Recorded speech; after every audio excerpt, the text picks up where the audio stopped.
So growing up being deaf was quite a unique experience for me, particularly since I was diagnosed being deaf at like 3 months old, or maybe even before that.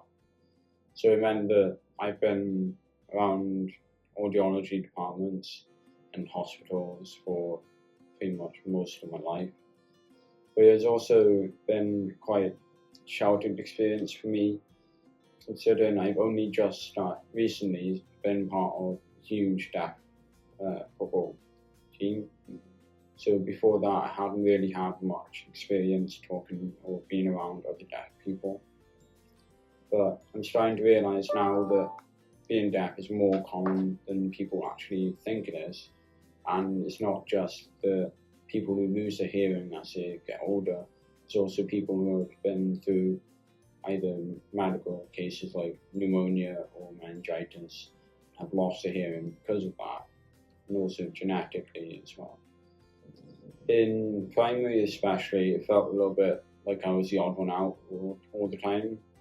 So I'd have to ask the teachers to repeat questions several times, and it always felt a little bit embarrassing to me to only be the one asking the teacher to repeat and having just almost stop the class.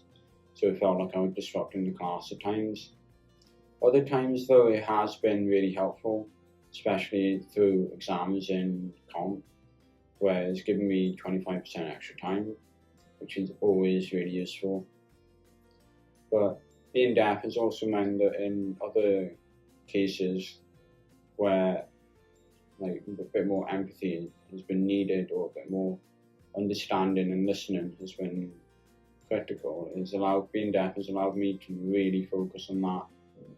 So in lessons such as Spanish or languages, being deaf has really helped me to focus entirely on what's being said and not worry about what do I need to focus on outside of this, and to pick out all the information that's needed.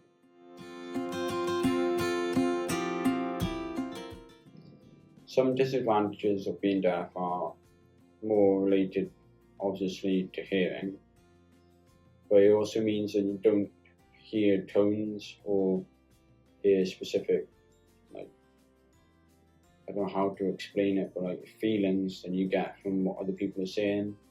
So this has led to me misunderstanding what people have said, or maybe misreading the situation. So sarcasm was quite difficult for me to grasp when I was younger. And then other things like feeling when someone's actually wanting to be nice to you, but it comes off a little bit mean, might not actually be what's being said.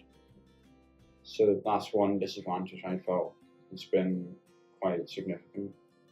Some advantages are, so it's allowed me to, especially on the WDFA, it's allowed me to really come into tune and into contact with my teammates.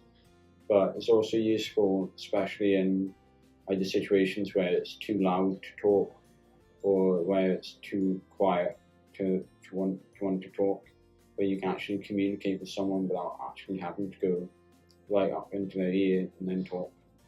So that's where I found the BSL useful, especially in water. So when you're teaching your child to swim, or just in general being on the beach or something, you can really actually communicate quite efficiently. It's sometimes more efficient than just shouting across the water. So I found BSL quite useful for learning.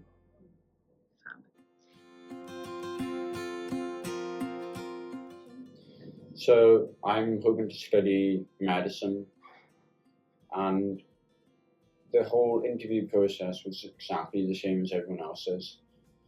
It's a little bit harder for me, especially because the interview process involved a lot of discussion, and with new people I find it harder to lip read them because I'm not used to their speech patterns. One of the worst phrases I've heard people say when being a deaf individual is when you ask them to repeat it and they say it doesn't matter. That is where it really makes me sort of angry at times, because If it didn't matter, you wouldn't have said it in the first place. But because now it does clearly matter, and you want to know what it's like, it's going to make them more curious, and sometimes it's going to mean that they feel rejected at times.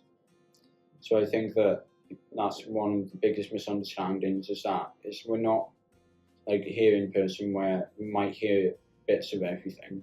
Sometimes we might need things repeated twice, 3 times, even 4 times. So that's one of the biggest misunderstandings. Another one for me, particularly as a deaf person wearing hearing aids, is that just because I've got hearing aids doesn't mean I hear everything. So if you turn around and walk off, or if you shout at me from the bottom of the stairs or from a different room, I'm going to need you to come and speak to me directly, rather than just shouting across the house or across the yard or something. It's a little bit difficult in social situations, especially if you're with a group where everyone's voice is being heard at one time, because hearing aids don't just focus on one bit, they focus on everything that's coming in, and it can be really overwhelming. So if you find that your child is struggling in that sort of situation, I would find that you need to take them out of that place first, just for a little bit to cool down, calm down. So I've been in my comp now for 6.5, nearly 7 years. I've been sat at the front of every lesson since I started school. In some cases, this has really helped me because I've been able to hear the teacher and it's been close.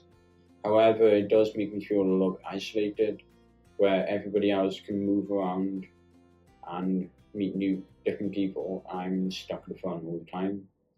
So I think teachers need to understand that even though we do need a little bit of extra help to hear, a meter or so isn't going to impact that much. So even if it's just one row back or over to the side, as long as we can still read your lips or actually have a connection from our hearing aids to the radio aid or whatever device is being used, that way we can actually still participate and not feel left out of the whole moving around, changing seats. Another thing is using subtitles or CCs more often when using videos, or even just on board, because technology has gotten that advanced where it can pick up real-time CCs. So that would be something that I think would be helpful to be implemented, especially at younger ages where it's been proven to help. Turning around or having your back to the class when you're speaking.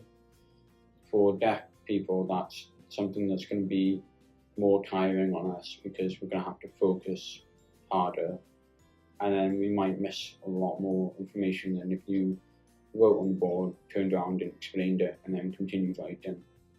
So I think that's something that I would want teachers to understand.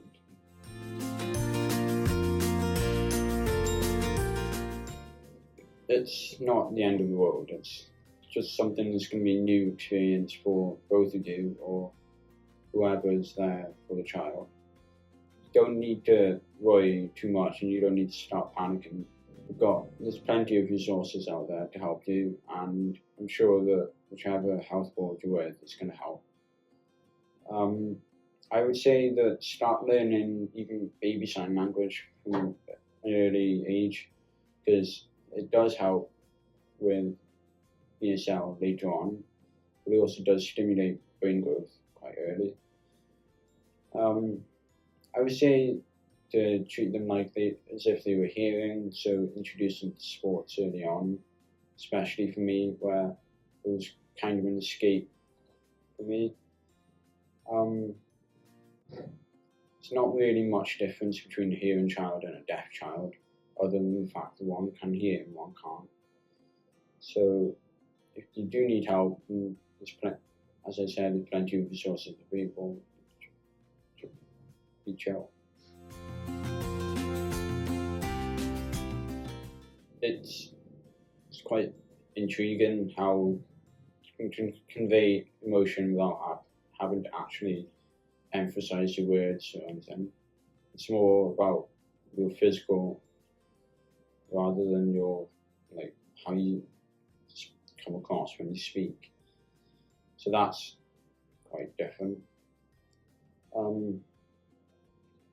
think it would be very useful if you were able to communicate with your child, especially in a place where you wanted to make sure that they were okay without attracting too much attention.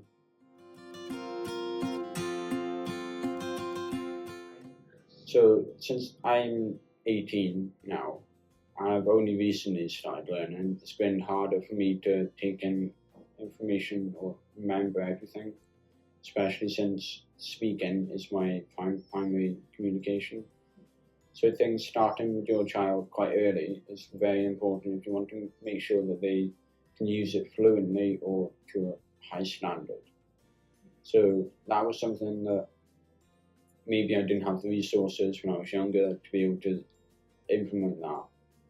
So I think that's what's tricky for me.